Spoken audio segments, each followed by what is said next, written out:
Hi everyone, welcome back to another episode of Sashay Away with Barry. We are here dancing to the Judy song. I just want to welcome you all back. I love you all. I'm gonna talk right over this video for a little bit, and then we're gonna turn it off and move on.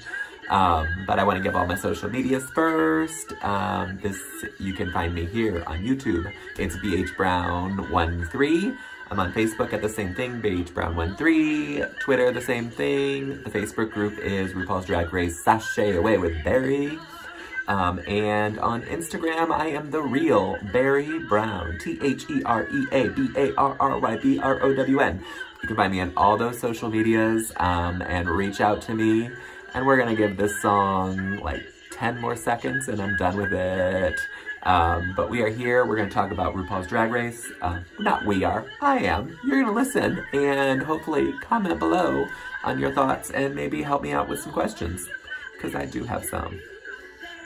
But let's get rid of that song and get into the episode, if I can find it.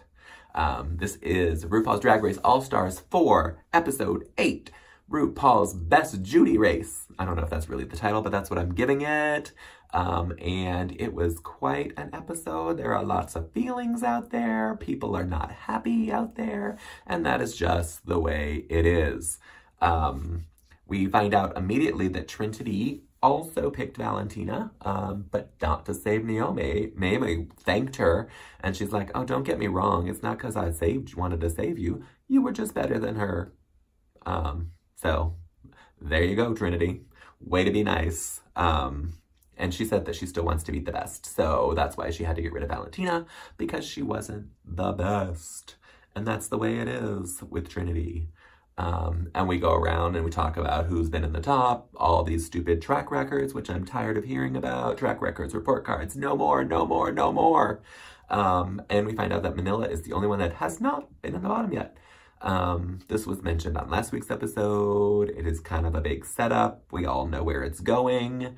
It is the way the producers are making things happen, and that is just the way it is.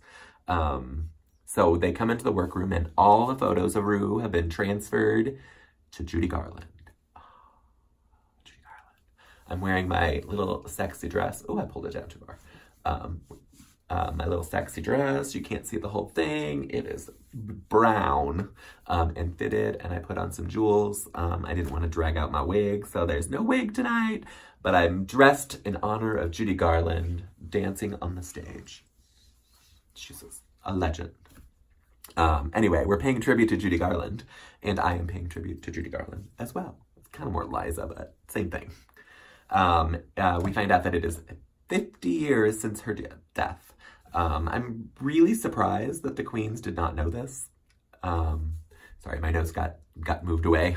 I'm really surprised. It is also the 50th year of Stonewall, and the death of Judy Garland is kind of what created the impetus for Stonewall. Stonewall is an amazing place. I've been there many, many times, including this past weekend.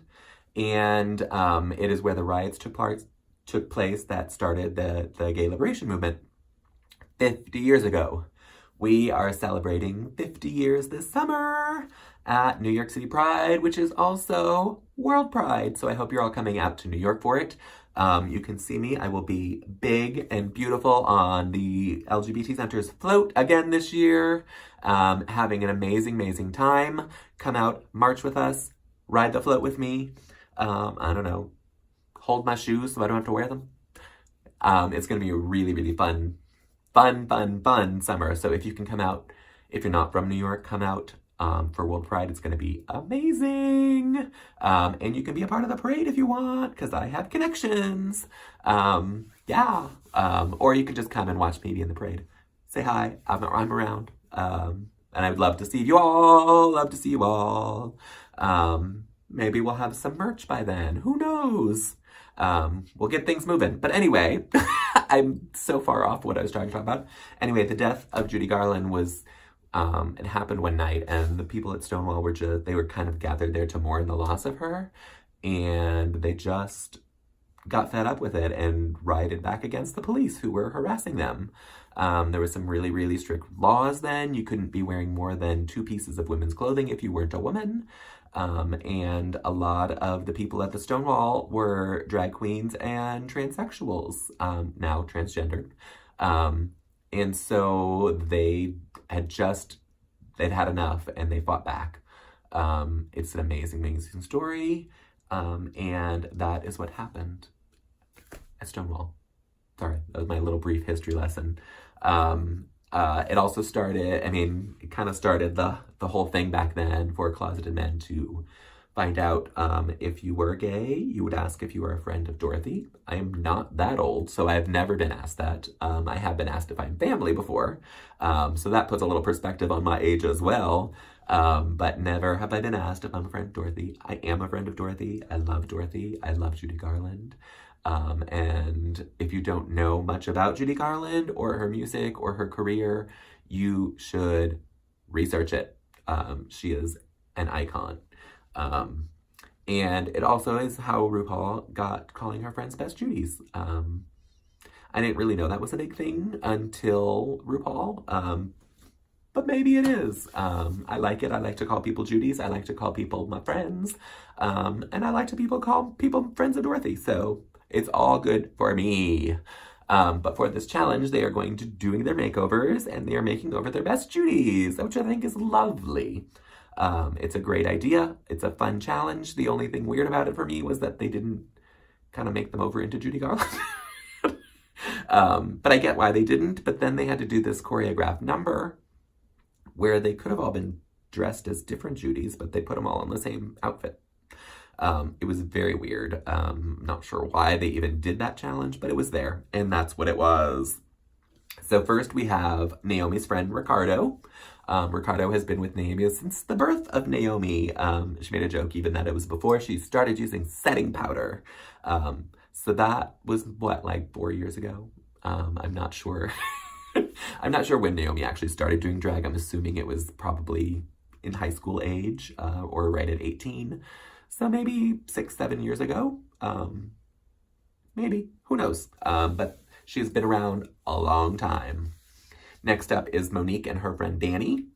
Danny had quite a look coming in. I loved his little curly mohawk, bleach blonde-ness. I thought he was very cute and made me very happy to see him.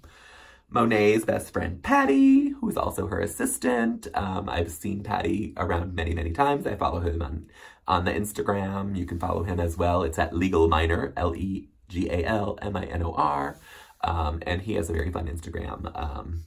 I'm fairly certain this is not the first time that Monet has put him in drag, so it's a little bit of an unfair challenge.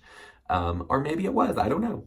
But he has definitely done drag, if not drag, then dressed gender fuck kind of like me. So yeah, and he had this amazing long red hair and a mustache. He's always had that. And he was just at their show because I think he's now actually Bob's assistant. I'm not 100% sure about that. He might still be Monet's.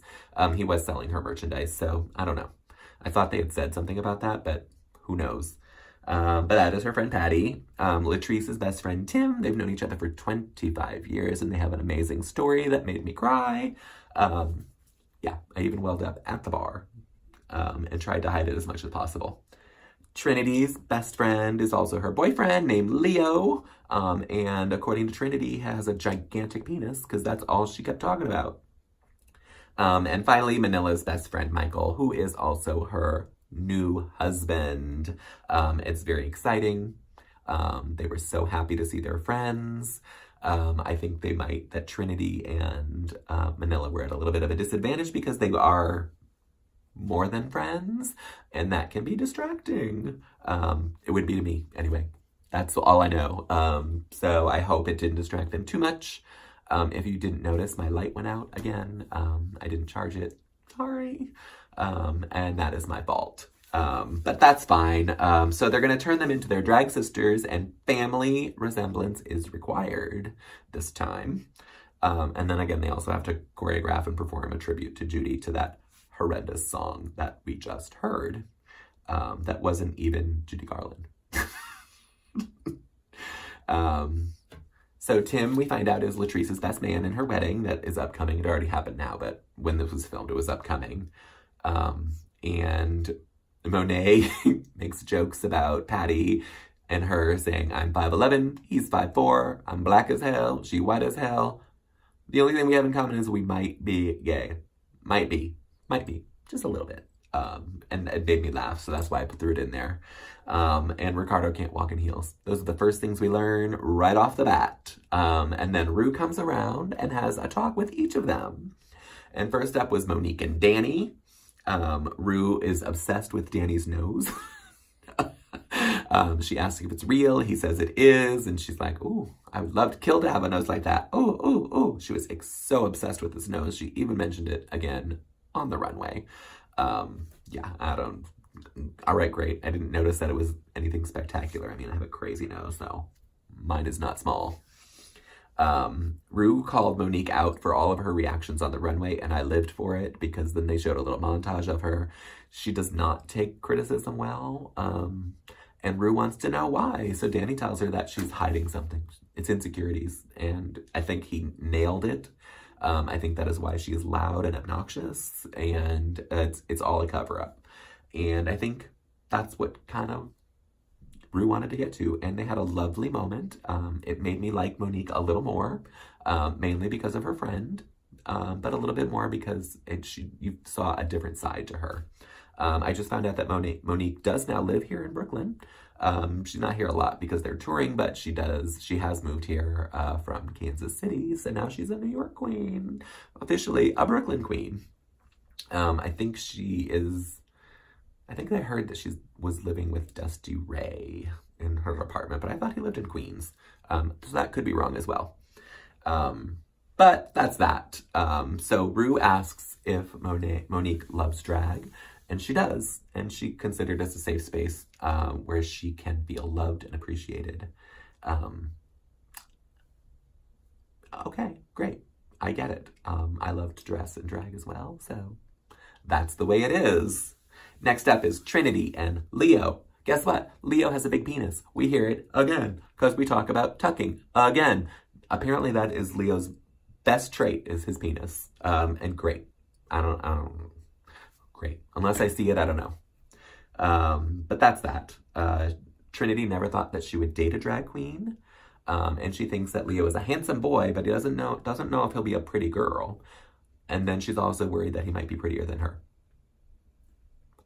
He already is. Out of drag, in drag, already prettier. Trinity, you look like a monster with all of your surgeries. I'm not a fan. I'm not a fan of Trinity. You all know that. And her plastic surgery just creeps me out. I don't enjoy it at all. And then Rue said, I don't know if she's going to get in trouble for this, but Rue says there is a sissy who lives in every man. I agree. There's a sissy there. I don't know if you're allowed to say that on television and get away with it. People might be offended. People might have a problem with the word sissy. It is a very different world, but I agree with you, Rue. And I am proud of the sissy that lives in me. She lives on the outside more than on the inside. And that's fine too. Next up is Monet and Patty. They met through Bob. Patty was a friend of Bob's. And that's how they met. And then he became her assistant and travels around with her now. And I kind of want that job. Any drag queens out there want to hire me to be their assistant? I'm amazing. I can do it. I'm fun. I don't know what else I can tell you. I can go to Starbucks. What does it take? I can manage your calendar. I can probably pack for you. I'm very good at packing because I pack super light. I know drag queens don't, but I do. I know how to make things fit. So hire me up. I'm ready to go. Anyone want me to be their assistant? Take me now. Anyway, I was a little bit off topic.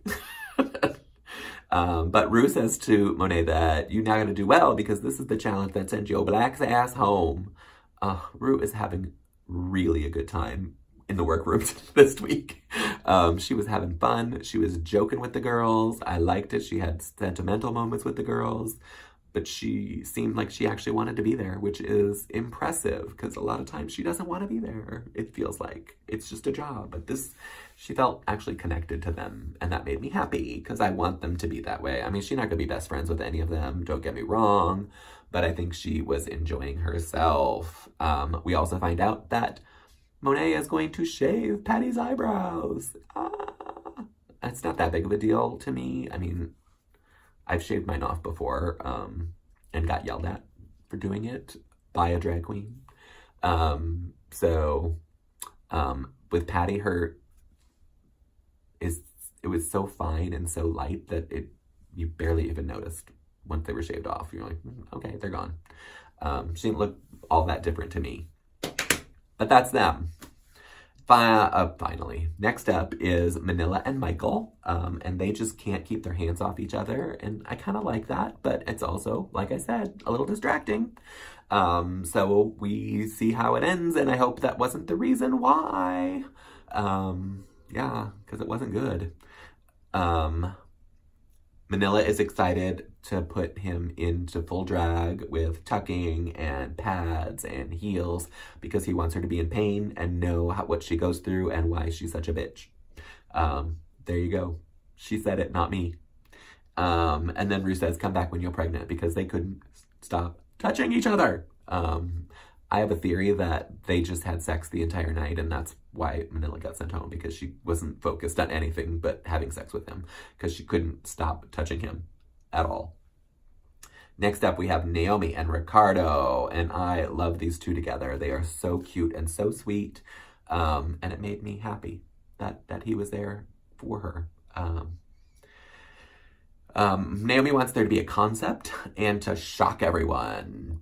But she also says that she's worried about saying the wrong thing and looking stupid. And Ru says, do it. Say the wrong thing and act a fool. And so Naomi took that to heart and took that as a challenge and succeeded. It was so good. She was super nervous, and Ru called her out, and she's like, why are you handshaking? And she's like, because I'm nervous.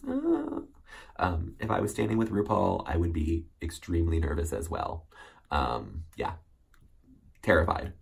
And I don't know if I'd be able to say anything. I mean, I've been in the same room with RuPaul, but I've never actually spoken to her directly.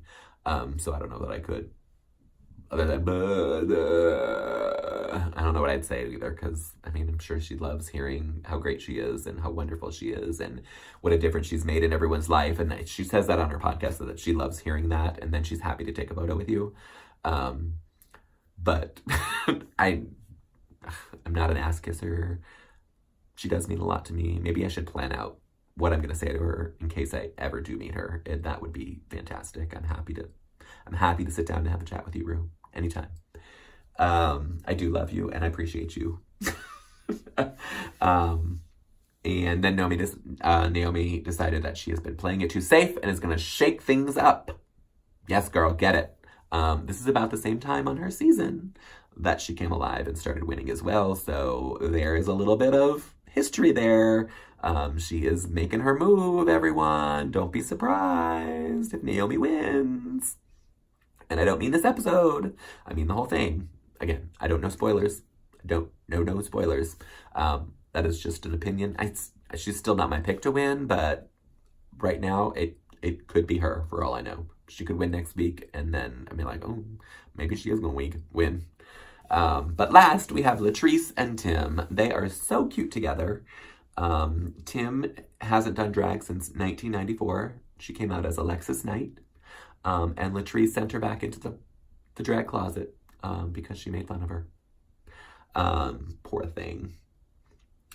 We find out Latrice went to jail for a drug charge. I don't know that I knew that. Yeah, I don't know that I did. And then she broke her violated her probation, not parole. And they sent her to jail for 18 months.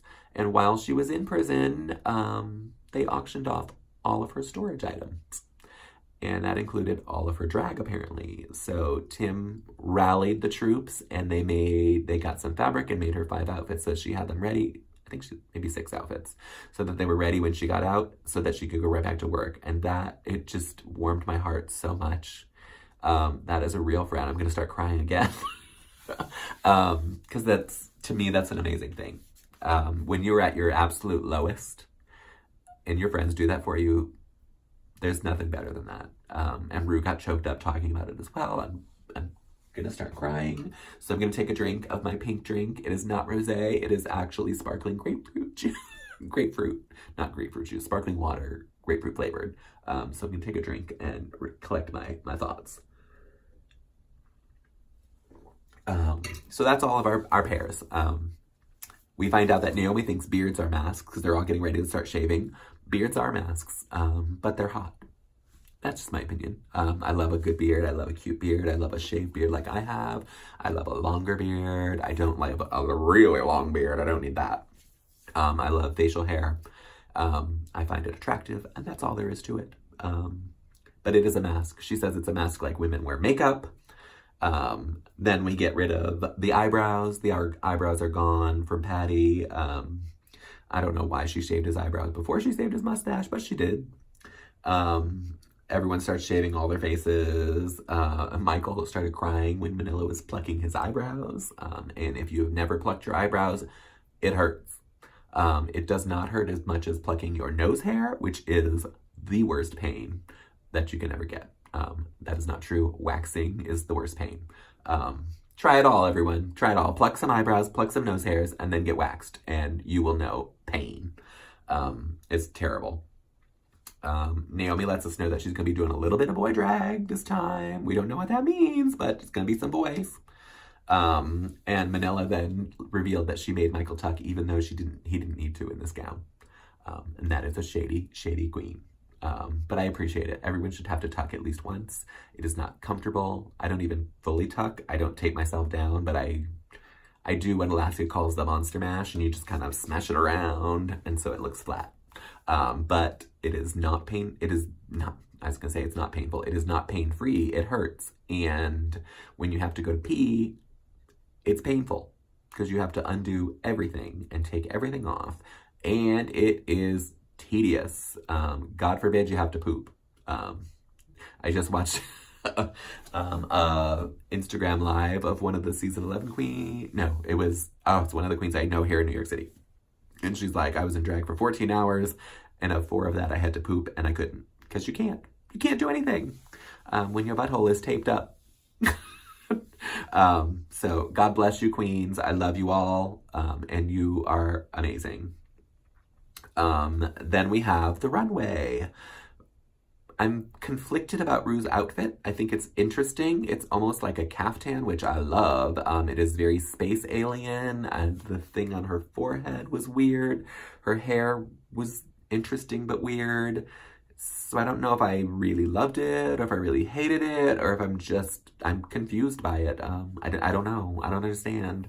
I love that it's a different silhouette. Apparently Rue didn't want to tuck this week either. And that's why she's wearing this big flowy thing. But it's not her usual thing. So I applaud that. It's different and new for her. And way to go, Rue. You're still not going to be out. We have Michelle and Carson again this week. When is Ross coming back? Because I've missed him. It's been 2 weeks. We haven't had him. And I don't really like Carson. But here he is. And then our guest judges are Frances Bean Cobain and Ellen Pompeo. They were fine judges. I didn't hate them. Frances Bean was distracting to look at her because she looks like Kurt Cobain so much that it's a little freaky. And she's a weirdo, and I kind of enjoy that, but she was a little really weird. And that was that. Then we have our performances. I don't know why we didn't get to watch the whole performances because it seemed to be a big part of the judging for them. They kept talking about, well, you were great in the performance. You weren't so good in the performance. Your choreography was too easy. They kept talking about it. We saw like 10 seconds of each one. We didn't see them rehearsing. We didn't see anything. So why did we get that? I mean, they were all wearing the same boring outfits. They could have each been a different Judy. Even as pairs, like, you're Dorothy, your Star is Born, you're Meet Me in St. Louis. Could be all different. You're Strung Out, Judy. Whatever you need, but be something different. Instead, we got a tuxedo jacket and some really unflattering pants. I don't know who went out shopping for those. I did love that they were all wearing character shoes. I love to dance in a character shoe. I love the best part of it for me was Monet and, I mean, Patty stole the show, honestly.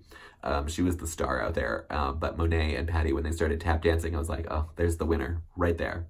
Right there. Anyone that tap dances, automatic win.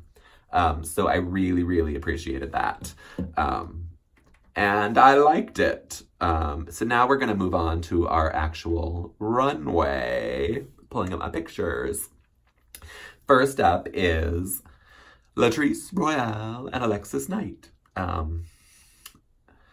Alexis's dress is unfortunate. I kind of wish they would have swapped dresses. The problem is Alexis's body shape is really, really weird. She has super skinny legs and is just like a potato in the middle. And just like looked lopsided. So I don't know what I would have done. I think if they swapped dresses, I would have liked it more. Because I think the gown would have looked better on her. And I think the short dress on Latrice would have looked interesting. Because she hasn't worn anything like that. So it's something different. Both of their hair is fantastic. I think they don't look like sisters. They don't. But I think she looks fine. People are saying, oh my gosh, she looks terrible. She looks terrible. She looks terrible. She doesn't look bad. It's the dress and her body, her shape is what's weird about it. Latrice looks gorgeous. Can't say anything bad about this. Again, I just wish they would have swapped dresses and I would have enjoyed it more. Next is Monique Hart and Shanita Hart. I'm tired of the Shanitas and Anitas. That name has been overdone so many times. Yeah, I mean, how many times can you use it and it just loses something, that's all. But this outfit is stunning. I never say that about Monique Hart. I love it. It is so kooky and creative. I can't stop looking at it. The lashes on the arm won me over immediately. And then if you look at all the detail, they swapped the eye. They didn't need to swap the eyes, I get it, but they didn't need to. And that they're wearing one pink tight to be the tongue coming out of the mouth, which is the lower level of the dress. It is, every detail was right. Is it gorgeous? No. Is it Club Kid? It is absolutely Club Kid, and I live for it. Everything I love about it, and I can't say anything bad. And Monique's face looks good. And she painted her friend really well. She didn't white out her face again, her eyes again, so way to go. It's a giant toot for this one. Oh, I didn't toot and boot the last one. I would toot Latrice, but not Alexis, just because, well, I should boot Latrice for putting her in that dress. So I'm going to give, they're a newt, because I don't really care either way. But Monique Hart and Shanita Hart are giant toots in my book. They looked fantastic. Next is Melinda Luzon and Aya Wife Luzon. I hate this name. I get what it's there for. I don't like it. It's stupid. Come up with something better. Maybe a different region of the Philippines. I know she's not Filipino, but I mean, Manila is, but the other one, but if you're going to keep with Luzon, maybe pick a different area of the Philippines and use that as your name. Their faces look gorgeous. Their faces are beautiful. I love the headpieces. These outfits are awful. They're so bad. It really is a Halloween costume that they just added some stuff to. I like that they're wearing the right color shoes with each outfit. When the diamond is in red and the club is in black. Their gloves are black and red like that. I don't know what this thing is that Aya Wife is holding. It looks like one of those long cigarettes, but she's holding it kind of like a scepter. But there's nothing on the end. I don't know. They're both boots because these dresses are terrible. I did like that Manila went blonde and put him as a brunette to get the black and white in there again, which is her signature. But these dresses, nothing can save these dresses. They're just too bad. Next up is Naomi Smalls and Extra Smalls. They're fantastic. They look great. When they both came out as Cher, I was like, oh, I love it. I know it was a Judy challenge, but they came out as Cher and it worked for me. And then she took off the wig and put the mustache on, and I was like, oh, I'm sold. Because she still had the feminine outfit on, but kind of did that gender fuck, masculinity and femininity all in one, and it was fantastic. The red pants are stunning. And they come right to the floor. There's a little break right at the end. Everything is right. Toots, toots, toots, toots, toots.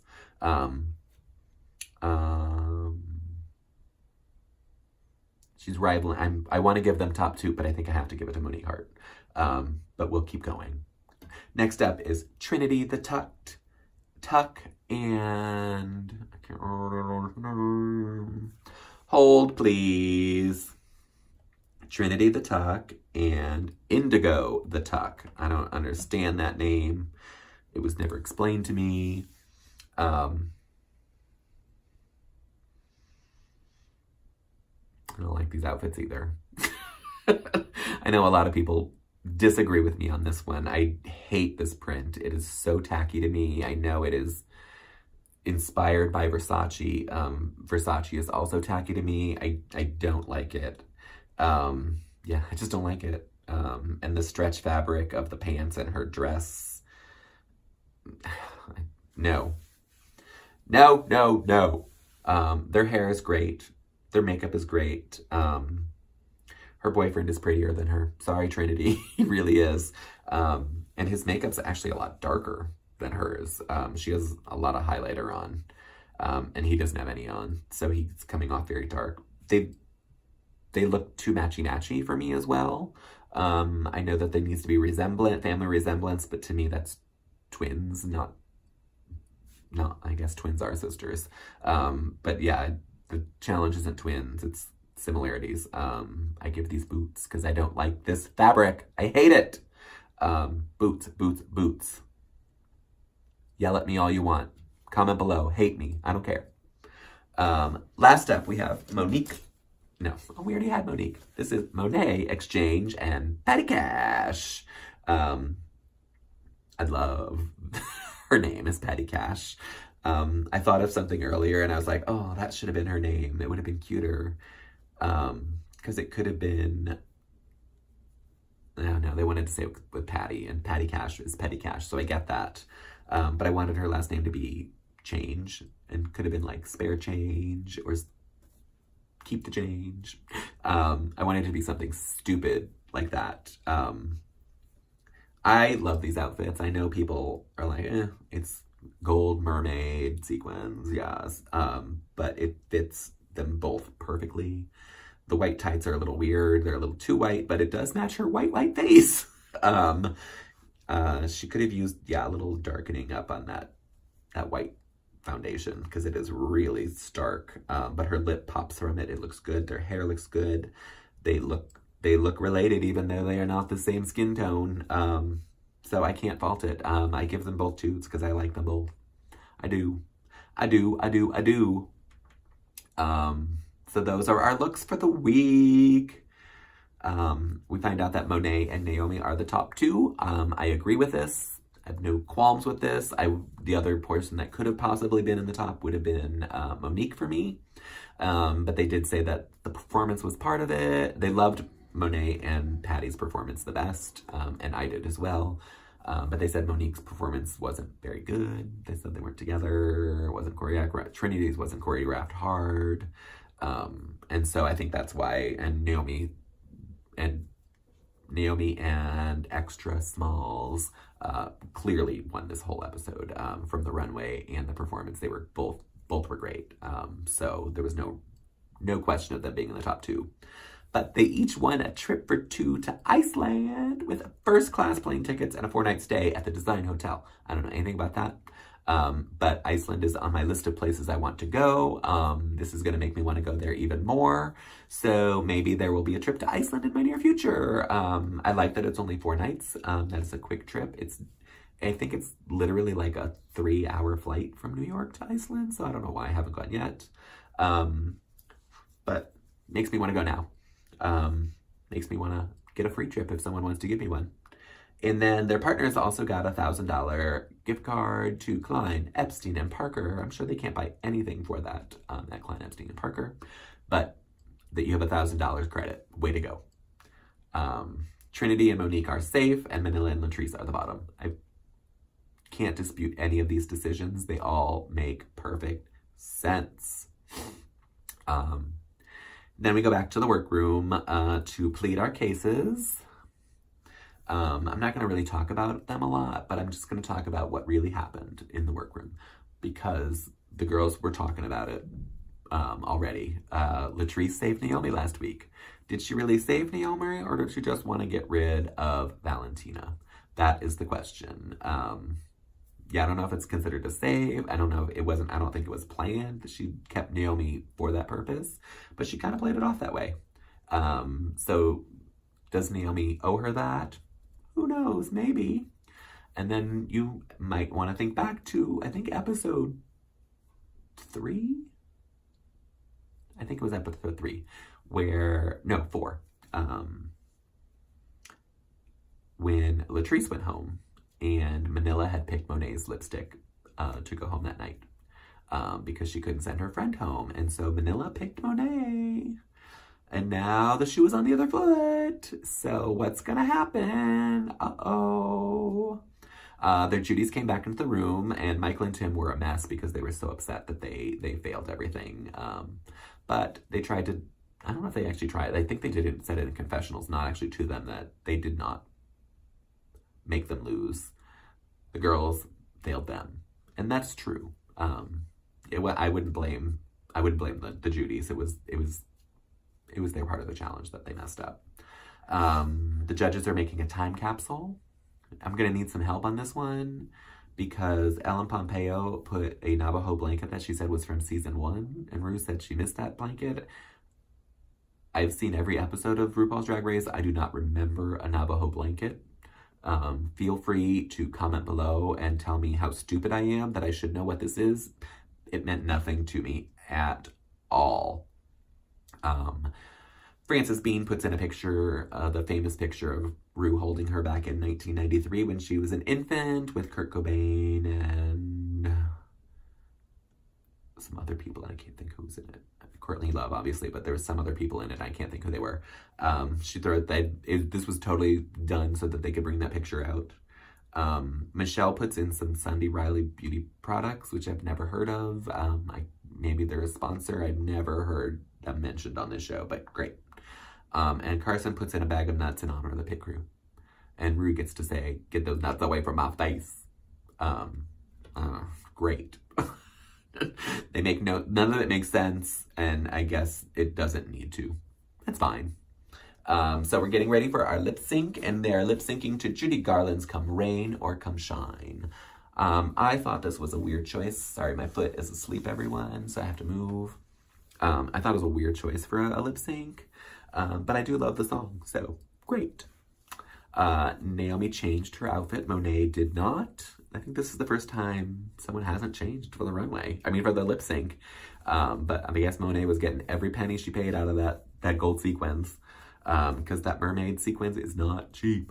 So she stayed in it. Naomi's outfit, this green, might be my favorite outfit of the season. It was so beautiful and looked so good on her. I loved it. I loved everything about it. And it was green, and I was waiting for Michelle to hate it, because she hates green, even though she wore green on this season. Maybe she's had a change of heart. I don't know. But this outfit was gorgeous. Gorgeous, gorgeous, gorgeous. Of the actual lip sync, I thought Monet did a more Judy-like performance, in my opinion. She stood there for most of it, which is what Judy would do. She would probably sit on a stool. But that's what Judy would do. She's not known for moving around. Certainly not in her later days of life. And Naomi was all over that stage doing her bends and her scooches and everything. It was a great lip sync, don't get me wrong. She did a really, really good job. But I thought Monet's was actually a better Judy, doing Judy-isms more than doing her own thing as Judy. Monet had an umbrella trick that she did a little too late. It was cute. It was weird because they showed her throwing it down on the floor at the beginning. And I was like, oh, that's kind of rude of them to show it, not for her to do it. She should have just put it down when she got out there and then picked it up when she needed it. But she like threw it on the ground, and that's what they showed. They didn't show a lot of Monet, and they showed that. And then right at the end of the song, she picked it up and opened it, and glitter came out. It was lovely, but way too late in the song. There was literally like 3 words left by the time she did it. Again, Naomi scooted across the floor the same way she did last time. You can't do that every time. I like a good trick, but I like it once. Do something different. But Naomi wins, and I can't dispute that. She did a great job. Her lip sync was on point, and she had weird movements, which is what Naomi does. She did her thing, so I can't dispute that at all. And Naomi sends home Manila. Spoiler alert, I hope you all knew that was coming. But yeah, she sends home Manila. And it was kind of the shock of the season for most people, especially for Trinity, who is worried now.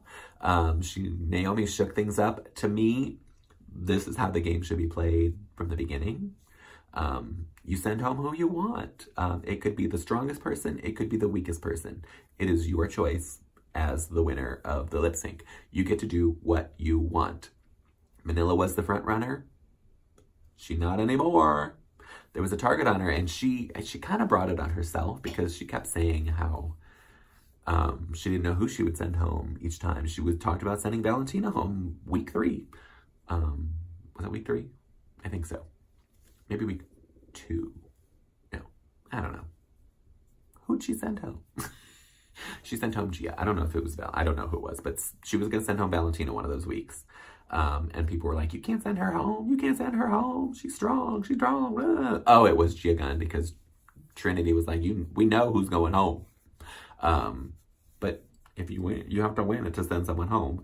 So Manila kind of put it out there that she didn't know that she was going to play by the report card rules. And Naomi did it. And I say, good for you, Naomi. There's no hate from me. I think you did the right thing. And you don't have to go by report cards. You can go by performances. And Manila was the worst this week. So done. That's the way it is. But she went out saying, I will always be a double all-star. And she's right. She was. Although, according to Latrice, all-stars ones didn't count. So maybe you're not a double all-star, according to Latrice. And she wrote on the mirror, driver, kill it. See you out there. I don't know what that means. But she's gone. In the previews for next week, Trinity is going to be on Naomi's case. Naomi now has a target on her back from Trinity. I think Trinity has a target now, and she's worried that if she ends up in the bottom, maybe now the rules are broken and she could go home. Yeah, I think it's going to be drama-filled. But we are doing a mockumentary called Sex and the Kitty Girl. I think it's going to be stupid. I hope it's funny. This is what Trinity excels at, so she should be fine. I know that they showed a clip of Monique doing poorly, but that is always usually fake. And she usually does, the person that they show that to usually does really well. I think Latrice could be in trouble as well because she is kind of the weakest link right now. She was this week, but she wasn't the worst this week either. So I think she could be in trouble unless she does really well. Monet should be fine. This is what she does as well. Who else is there? Naomi, like I said, she could be in trouble because she sent Manila home. So now I won't get rid of her because she'll send you home if you don't. This could be a history-making episode, everyone. So many things could happen. If Trinity wins, she will have the most wins ever of anyone in Drag Race history on a season. I think I read that right. Which is fascinating. If Latrice goes home, she will have gone home 4 times, the most of any other queen. And there was one other one, and I can't think what it was. Oh, well. I don't know. Yeah, I can't think what it was. But that's it. It could be history making this week. We'll see what happens. Please like and share this video, comment below. I love to get comments. I try to respond to all of them. Sometimes I just like them because I have nothing to say. Feel free to write anything you want. Go back and watch all the past videos. We just did the Meet the Queens for season 11. It's divided up because it went on forever. We recorded for 2.5 hours, but I broke it up into 4 videos. So go back and watch them in pieces because that's the only way to do it. But there's lots of videos. There are videos of Monet and Bob. If you go back a few more, we went to their live show. What else was there? But there's lots of content. Follow me on all the socials. Facebook, BHBrown13. Twitter, BHBrown13. Again, I don't post there very often. Instagram, The Real Barry Brown. And right here on YouTube. Also, I have a Facebook page called RuPaul's Drag Race, Sashay Away with Barry. And I post lots more stuff there. Lots of articles, lots of photos, lots of memes. All the good stuff that you're looking for. So you can go like that page and it'll pop up right in your feed. And probably give you a notification as well, because it never stops for me. All the notifications from the groups and pages that you like, they just keep throwing them in there.